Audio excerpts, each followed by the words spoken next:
Hello class, thank you so much for joining me today. So in today's lecture, we're going to take the work we've done to understand labor supply and labor demand and mush it all together in order to think about competitive labor market equilibrium. Now this is going to be a useful thing for us to do because understanding market equilibria is going to let us think about how changes in labor supply or labor demand will influence things we care about like employment levels and wage rates.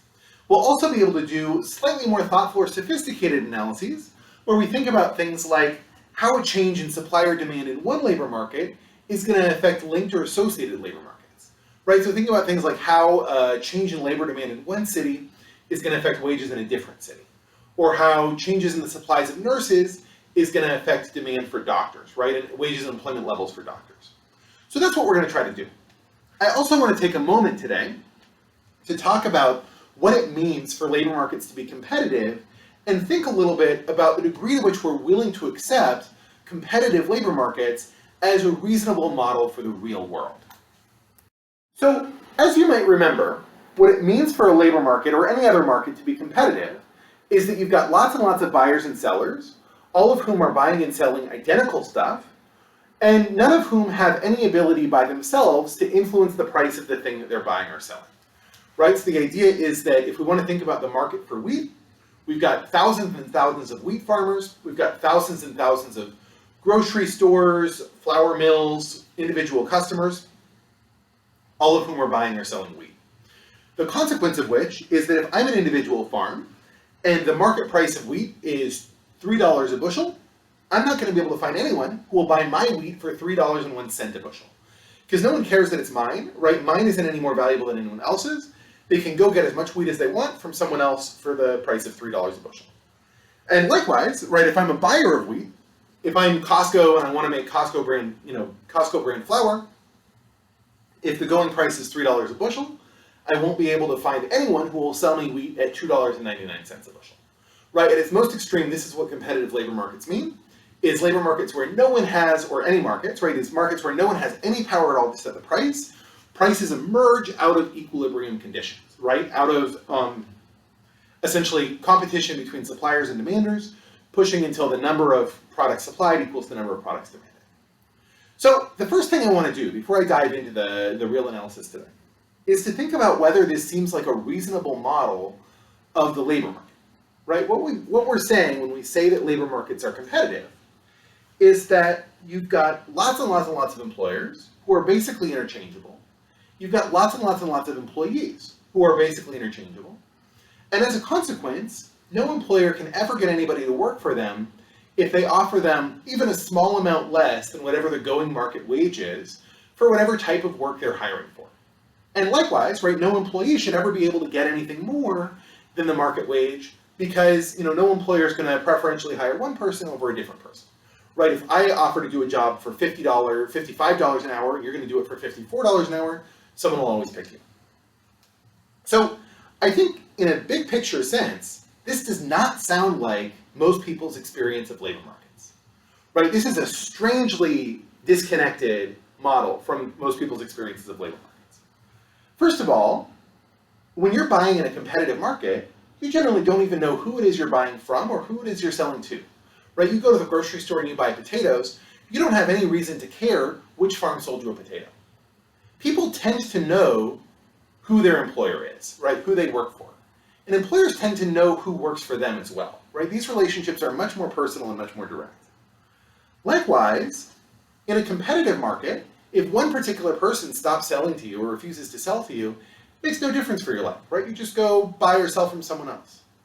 In labor markets, losing your job is one of the most stressful experiences that most people can ever experience. It's up there in terms of its effect on people's mental health with things like divorce and major illness, right? So that doesn't sound very much like a competitive labor market either. And, far from the model where we say that no one's able to bargain at all, we know that in reality, bargaining over wages plays a very, very large role in the labor market. Indeed, one of the major contributors, according to a lot of research of the gender wage gap, is differences between men and women's bargaining styles when offered a job. That shouldn't be the case if we believe that labor markets are competitive. So in a big sense, right, we've got to put a little asterisk on everything that we're doing in this unit because of the fact that We might not expect market equilibrium to be the only force that determines wages, right? We might think that bargaining power and negotiation play a very large role in labor markets. On the other hand, though, in some sense, that's all a little bit behind the scenes, right? It's possibly true that if we want to think about why a particular worker is paid $70,000 a year rather than $75,000 a year, that bargaining power and matching and all of this stuff plays a major role. If we want to think about why some occupations pay $40,000 a year and others pay $20,000 a year and others pay $150,000 a year, our basic competitive labor market model might be a pretty good starting place. So in my mind at least, the punchline here, right, as we move forward with this, is to say that competitive labor market models can be really useful to think about sort of big picture, long run trends, right? The way that demographic changes, technological changes, other sorts of broad market forces are likely to affect wages. But we should be really careful about accepting some of the specific conclusions we're going to come to from competitive models because of the fact that they, in a pretty significant way, don't match reality when it comes to labor markets. And we'll be seeing this in a lot more detail as we start thinking about models where there's imperfect markets, right? Where employers have power. Okay, so with all that said, let's start drawing out some competitive labor market models. So what we've done so far is we've essentially said two things. First thing we've done, right, with labor supply, is we've figured out, at a given wage, how many hours workers as a whole are willing to contribute, right? How many hours workers are willing to work as a function of their wage. We've also thought about labor demand, right, which is to say how many labor hours employers are willing to hire at a given wage. And at a really fundamental level, all we're saying when we say that labor markets are competitive is that the equilibrium wage has to be the wage where the number of labor hours supplied is equal to the number of labor hours demanded. Right? Why is that? Why is this the only thing that can come out of this model? Well, if we had a wage that was higher than W star, right, let's say W star plus 5, then we'd have more workers willing to work than we would have employers willing to hire. What that means is, right, some of these workers, let's say this person, was willing to work at a wage lower than $5 an hour, and they're not getting any job at all, right? Even more extreme, this person here, right, was willing to work at a wage below W star. They're not getting a job. So all these people who don't get jobs are going to have an incentive to go to some employer and say, hey, listen, I know everyone else is making W star plus 5, I'm willing to work for W star plus 4. Right, that's going to put downward pressure on the wages. As wages fall, more employers are going to hire, fewer employees are going to work, up until the downward pressure disappears once we don't have any extra employees running around mucking up the price. Right, exactly the same thing would happen if we had some wage below W star, except in reverse. Right, in this case, we've got more employers willing to hire than we have employees willing to work. What this means is that we've got some firms, right, this whole collection of firms here, who would like to hire employers, right, whose MRP of an additional employer is higher than the wage rate, but have no one to hire. So they're going to have an incentive in order to make sure that they get somebody. They're going to have an incentive to offer slightly higher wages in order to attract some workers, right, in order to make sure they're not one of the people left out. That's going to, as the wage goes up, right, as they put upward pressure on the wage, that's going to increase the number of people willing to work, decrease the number of employers willing to hire, again, until that wage pressure disappears when supply equals demand, right? Very, very simple model. Essentially, all we're saying is that the wage emerges out of this kind of churning market force up until we get labor supply equal to labor demand. So this means whenever we want to calculate a labor market equilibrium, right, given a supply curve and a demand curve, all we have to do is set the supply and demand equal to each other and solve for W. Right, so for a very simple example, let's just say LS of W equal to 10W, and LD of W equal to, let's say, 90 minus, or 270 minus 20W. Right, we're going to find our market wage just by saying 10W equals 270 minus 20W. Right, W has to equal 270 over 30, which is going to be 9. Right? So if those were our labor supply and labor demand curves, we'd have a wage of $9 an hour. How many workers would we have? Well, labor supply of 9, it's going to be 10 times 9 is 90, right? Labor demand of 9, 270 minus 2 times 9, 20 times 9, also 90, right? 90 employees. Lovely. Okay. All right, now there's one last thing I want to belabor before I start adding doodads to this model, which is that this 90 hours of work here isn't just the amount that comes out of our competitive equilibrium, it's also what we'll call the economically efficient amount of work.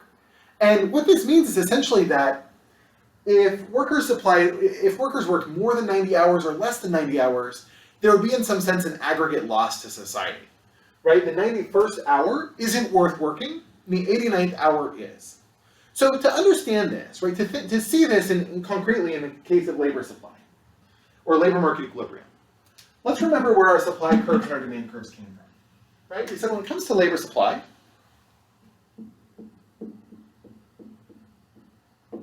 right, we had preferences, we had a budget constraint, right?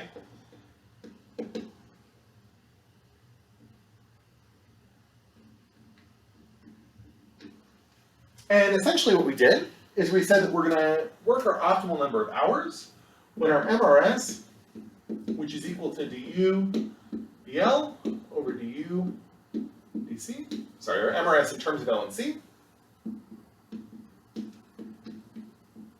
is equal to the cost of consumption over the cost of leisure, right?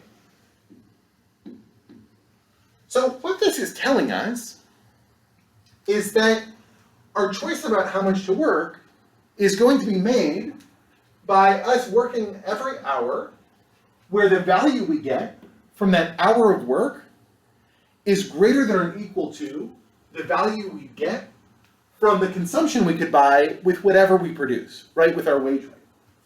Right? In other words, we'll work until the UDL is equal to the UDC, right, the value of a unit of consumption, a dollar's worth of consumption, times the number of dollars worth of consumption we produce. Another way to think about this is that as we're moving along our labor supply curve, right, each point on our labor supply curve, the hour that was worked is the last hour that's worth working at a wage of W. What this means is the value of leisure time is exactly given by the point on the labor supply curve, right? So what we can say is that the 90th hour of labor was worth $9 an hour as leisure, right? If we hadn't worked that hour, if the employee who worked that hour had stayed home, that would have been worth $9 to them, right? So our inverse labor supply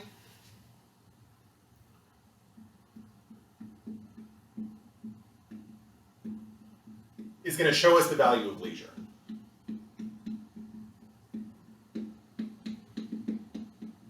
Now, if we think about our labor demand,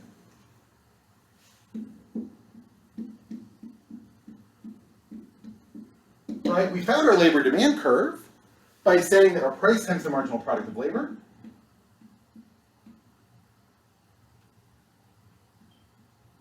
had to equal the wage rate, right?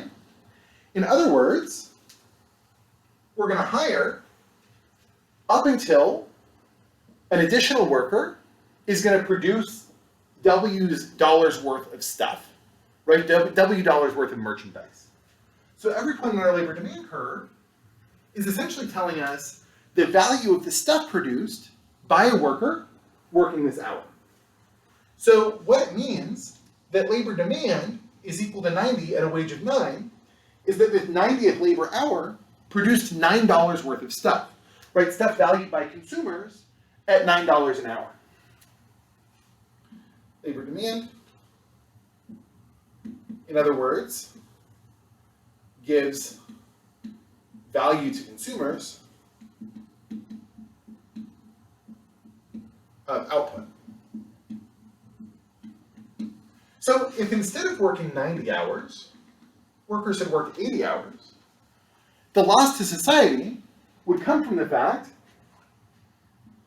that the 81st hour worked is worth less as leisure time to the person deciding whether or not to work it then it's worth to consumers as extra product. Right? Same is true of the 82nd, 83rd, 84th, 85th, etc.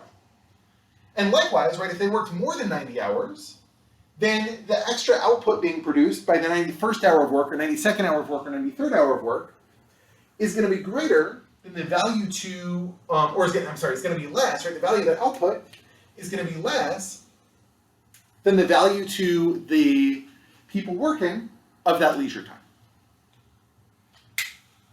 As a consequence, right, we can say that the value of this market existing, right, the surplus to consumers and producers of this market, is just going to be the difference between the wage rate and the labor supply curve for producer surplus, and the difference between the wage rate and the labor demand curve for consumer surplus, right, consumers of labor.